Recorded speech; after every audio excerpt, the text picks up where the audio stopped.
This video is brought to you by the No Fear community. In today's No Fear interview, we have with us Mr. Michael Romeling, founder of InsideOut. Welcome. Good morning, Jim. Tell us about InsideOut. Well, briefly, in the last 25 years, I set up a business specifically looking at leadership and executive coaching.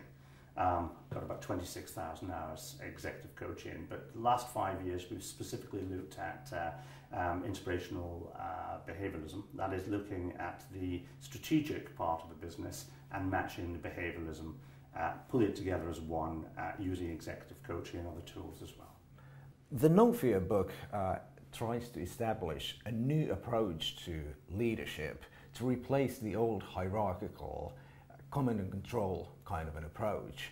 In your work, have you seen need for this kind of a change? I think a huge need, to be quite honest. I think the world is changing so fast that the pyramids, the sort of hierarchical command and control pyramids, in my experience with my leaders, certainly has to be challenged. It's quite a difficult one. We have to turn that pyramid really on its head and get the workforce, the inspirational people, to actually come up with the ideas and drive the initiatives through. A bit like the old triangle, from the point, the apex needs to be at the bottom. We call it like planting trees upside down. So I agree with you. During times of economic recession, many organizations and corporations cut down on the planting trees part. They cut down on things like corporate training, for example. How would you emphasize the need for personal and organizational growth in difficult times? I think that's where the differentiation of people and product come in. Most companies in the last 10 years have been very much product-centric. They've been making their profit on product, with services coming as sort of secondary part to that. The emphasis now is clearly on innovation, and innovation obviously through people. And the service industry is the one that's growing and is likely to continue growing. So in order to make that, to fuel that, to feed that, we're going to need to make sure that the individuals really become part of the balance sheet and actually feel that they're valued as part of this change process that's happening.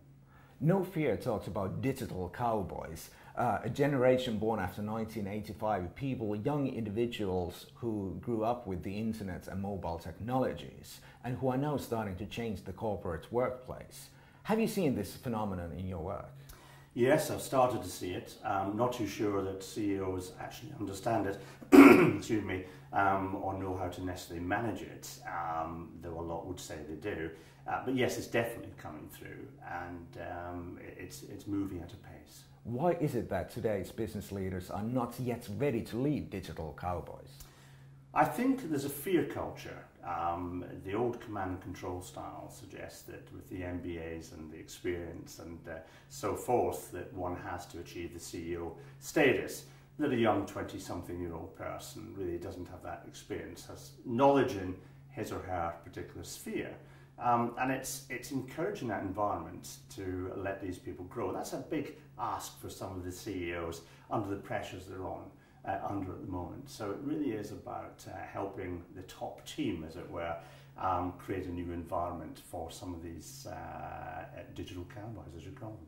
What have been the 3 key learnings in your work working with business leaders around the world? Probably quite controversial. I'm sure I'll get some comments on this. The first one is that I really believe in my heart now, at 56 years of age and 25 years experience in this industry, is that a lot of the CEOs I meet actually don't really understand or know what they're doing.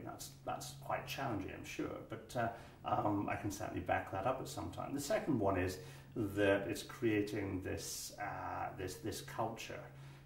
People talk about the culture, they talk about empowerment, but I don't quite see it. I see empowerment to a certain degree, to a certain level, and then it's cut short for the fear. And the third one is the trust element, and that is looking at the new people. They don't have the the experience, but I don't actually believe, with the pressure that's on a lot of these companies, that there is enough trust in believing what these people can do with digital technology to improve the corporation. How does digital technology change leadership? I think it changes it in several different ways. One is because of the multicultural, linguistic ability for people to work at home and abroad across many different cultures. It means that you no longer can see and be and understand what is happening in a particular country. You really do come back to my point of trust. You have to trust these people. You have to create that environment where they can work effectively. But I'm afraid it's a world where some of the brightest leaders don't necessarily understand or have the time or the energy or the ability to necessarily micromanage. So it's a hands-off approach with boundaries put in place to allow people to really grow. What advice do you give your clients when it comes to developing corporate cultures that attract these new young talents around the world? I have a very simple formula. It's called E squared V squared B. I hope people remember this. Basically, it's number one, E is just about creating the environment for the people to really grow very, very well. The second one is looking at the emotional value within the company and how people buy in to that particular company, especially these young digital cowboys, as you call them. The two V's are vision. Vision is something that tends to be set at the top. I'd like to see it pushed down more so that people own the vision, and that within the vision there's a value culture. People actually value people as much as they do this thing called cooperation. And finally, it's about training people how to maximize belief. How do we get people to believe almost in the impossible? We're great at doing this during wartime. We're great at when there's catastrophes. Belief is in abundance, but we've got to get leaders to understand that belief is something that needs to be trained in a corporation. There are all kinds of misconceptions about leadership training and corporate training in general. What is the most popular one? I think the popular one comes back to experience, qualifications, the MBAs and what have you. I'm sorry, you're not old enough, you're not wise enough, you don't have enough qualification to lead this particular part of the organisation or other. I think that to me is the biggest misconception, and we really need to start looking at some free thinking. Again, if we go back to wartime, you look at some generals and some senior officers, in their late 20s, early 30s, and so on and so forth, prove that given the opportunity and the inspiration, they can make it all happen. That's the cultural change that we need to make. I think the digital cowboys are the people who more than likely, with the right leadership, can make that actually happen. Thank you very much. Thank you.